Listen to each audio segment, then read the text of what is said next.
सैफ मुझे जाने दो। हिना रुक जाओ। नहीं नहीं, ये रिंग। दूर पहाड़ों के दरमियान एक हसीन रियासत नूर सबा थी, जहां गुलाबी दरख्त हवा में लहराते थे। वहां एक मेहरबान बादशाह और मलिका रहते थे, जो अपनी आवाम से बेपनाह मोहब्बत करते थे। कुछ अरसा बाद उनकी जिंदगी में एक प्यारी सी बेटी पैदा हुई। उसका नाम उन्होंने हिना रखा। महल में खुशियों का समा था और हर तरफ जश्न मनाया गया। वक्त गुजरता गया और शहजादी हिना जवान हो गई। उसकी खूबसूरती चांद की रोशनी जैसी थी। उसकी मुस्कुराहट से महल रोशन हो जाता और आवाम उससे दिल से चाहती थी। एक दिन बादशाह और मलिका सफर पर निकले, लेकिन रास्ते में उन पर हमला हो गया।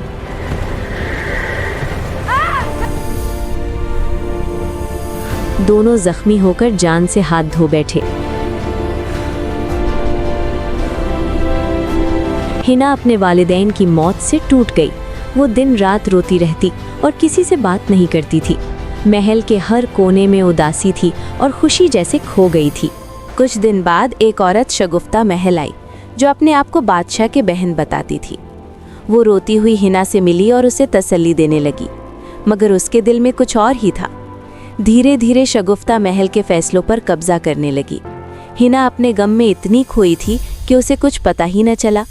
वो शगुफ्ता पर अंधा भरोसा करने लगी। एक रात शगुफ्ता ने जादू का सहारा लिया। उसने एक स्याह जादुई टुकड़ा हिना के मुंह में डाल दिया। हिना चीख उठी, मगर सुबह तक उसकी आवाज़ हमेशा के लिए चली गई। अब हिना बोल नहीं सकती थी। शगुफ्ता ने उसे महल की नौकरानी बना दिया। उसका कमरा, उसका रुतबा सब छीन लिया गया। अब वो सिर्फ खामोशी में अपना दर्द सह रही थी। दिन गुजरते गए और हिना महल के काम करती रही। रात को वो अकेली आंसू बहाती। एक दिन दूर की रियासत का शहजादा सैफ मेहमान बनकर आने वाला था। शहजादा सैफ शान से महल पहुंचा। उसकी शख्सियत पुरअसर थी। हर कोई उसका इस्तकबाल कर रहा था, मगर उसकी नज़र एक खामोश लड़की हिना पर टिक गई, जो झुकी नज़रों से काम कर रही थी। सैफ को हिना की आंखों में गहरा दर्द महसूस हुआ। वो हैरान था कि एक नौकरानी की आंखों में इतनी कहानियां क्यों छुपी हैं। हिना कुछ कहना चाहती थी, मगर अल्फाज उसका साथ नहीं दे रहे थे। दूसरी तरफ शगुफ्ता अपनी बेटी रिदा को तैयार कर रही थी। वो चाहती थी कि सैफ रिदा को पसंद करे। तुम्हें शहजादे को इम्प्रेस करना है, ये बात याद रखना। आप फिक्र न करें, शहजादा बस मेरा है।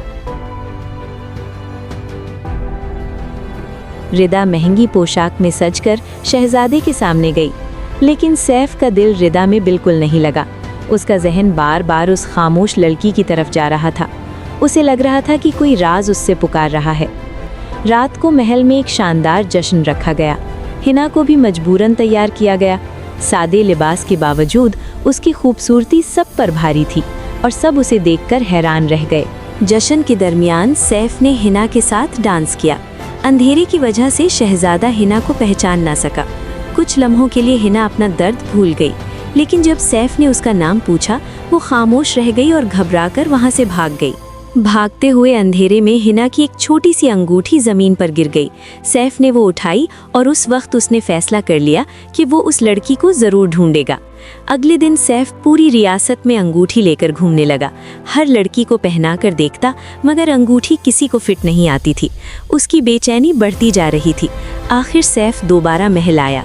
रिदा ने अंगूठी पहनने की कोशिश की, लेकिन अंगूठी फिट न हुई।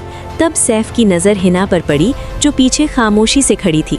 सैफ ने हिना का हाथ पकड़कर अंगूठी पहनाई। वो बिल्कुल फिट आ गई। उसी लम्हे एक रोशनी निकली और जादू टूट गया।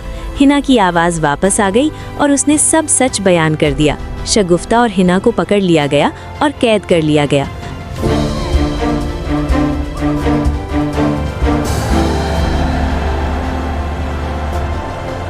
और शहजादे ने हिना से शादी कर ली और पूरी रियासत में खुशियां लौट आईं।